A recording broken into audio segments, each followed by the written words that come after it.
बारे में जानेंगे। चलिए दोस्तों डिस्कस करते हैं। तो हमारे ब्लड में जो होती है वो आरबीसी होती हैं और आरबीसी में होता है हीमोग्लोबिन।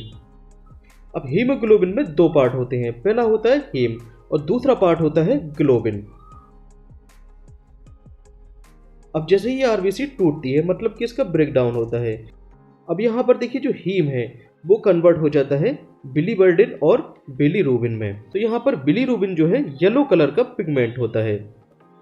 अगर यहाँ पर ज़्यादा मात्रा में आरबीसी जो है ब्रेक डाउन होंगे तो ज़्यादा मात्रा में बिलीरूबिन भी यहाँ पर बनने लगेगा। अब ज़्यादा मात्रा में बिलीरूबिन बनने लगेगा तो ये हमारी स्किन और म्यूकस मेम्ब्रेन का कलर जो है चेंज कर देता है। तो यहाँ पर जो आई कलर है, म्यूकस मेम्ब्रेन है, उसमें ये पीले रंग का कलर प्रोड्यूस कर देता है जिसको हम पीलिए के नाम से जानते हैं। अब यहाँ पर जानेंगे इसके और क्या क्या कारण हो सकते हैं। पहला कारण होता है वायरल हेपेटाइटिस। अगर देखिए वायरस जो है लीवर को इन्फेक्ट कर देता है तो उसको हम जो है वायरल हेपेटाइटिस के नाम से जानते हैं। तो यहाँ पर देखिए हेपेटाइटिस का क्या मतलब होता है। हेपा मतलब होता है लीवर और आइटिस का मतलब होता है इन्फ्लामेशन। तो यहाँ पर अगर वायरस लीवर में इन्फ्लामेशन कर देता है तो इसको बोल देते हैं हेपेटाइटिस। ओके। दूसरा आता है एल्कोहलिक लीवर, जिसको हम लीवर सिरोसिस के नाम से भी जानते हैं। तो ज़्यादा एल्कोहल अपटेक करने के कारण लीवर जो होता है फैटी हो जाता है और फैटी होने के बाद वो जो है कन्वर्ट हो जाता है सिरोसिस में और सिरोसिस फिर कन्वर्ट हो जाता है लीवर कैंसर में। नेक्स्ट आता है गॉल स्टोन। अगर पित्त में पथरी हो जाती है तो इसके कारण भी पीलिया हो सकता है। नेक्स्ट आता है गॉल ब्लैडर में अगर जो होती है इन्फ्लामेशन हो जाता है तो ये भी कारण हो सकता है पीलिया का। नेक्स्ट आता है गॉल ब्लैडर में अगर कैंसर होता है तो ये भी कारण हो सकता है पीलिया का। नेक्स्ट आता है पैनक्रियाटिक कैंसर। अगर अग्नाशय में किसी टाइप का कैंसर हो जाता है तो ये भी कारण हो सकता है पीलिया का। अब जानेंगे इसके सिम्टम्स के बारे में। तो क्या क्या सिम्टम्स यहाँ पेशेंट में नजर आते हैं। पहला होता है लॉस ऑफ एपेटाइट, मतलब भूख का बंद हो जाना। दूसरा पेशेंट में यहाँ पर देखिए फैटिक और वीकनेस, कमजोरी और थकान यहाँ पर पेशेंट को देखने को मिलती है। नेक्स्ट आता है स्किन इचिंग। स्किन में इस टाइप के देखिए रेसेस भी बन जाते हैं और खुजली सी महसूस होती है। नेक्स्ट आता है डार्क शेड पी। तो जो पी होता है मतलब कि जो मूत्र होता है उसका जो कलर होता है वो डार्क हो जाता है।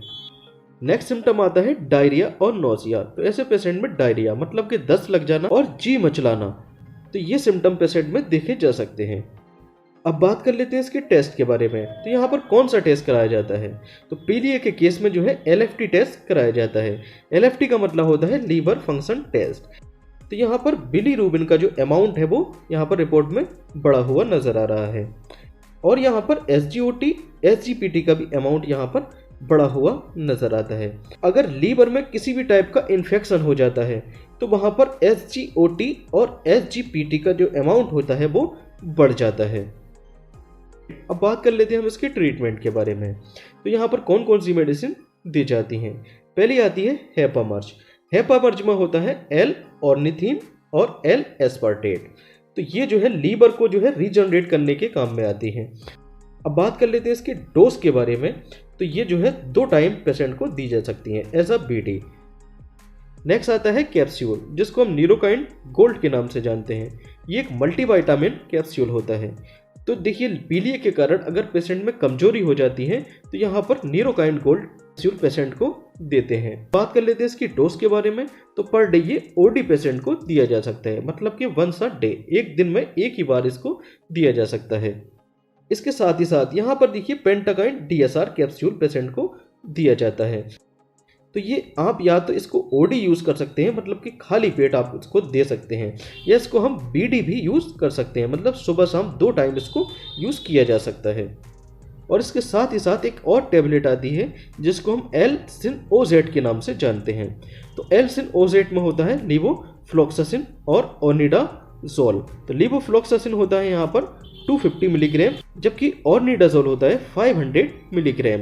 तो ये भी पेशेंट को जो है बीडी दिया जाता है, मतलब कि दिन में 2 बार ये टेबलेट दी जाती है। तो ये कॉम्बिनेशन में पेशेंट को दे दी जाती है। और इसके साथ ही साथ यहाँ पर लिप 52 सिरप का यूज भी किया जाता है। तो ये 5-5 ml 2 टाइम जो है पेशेंट को दी जाती है।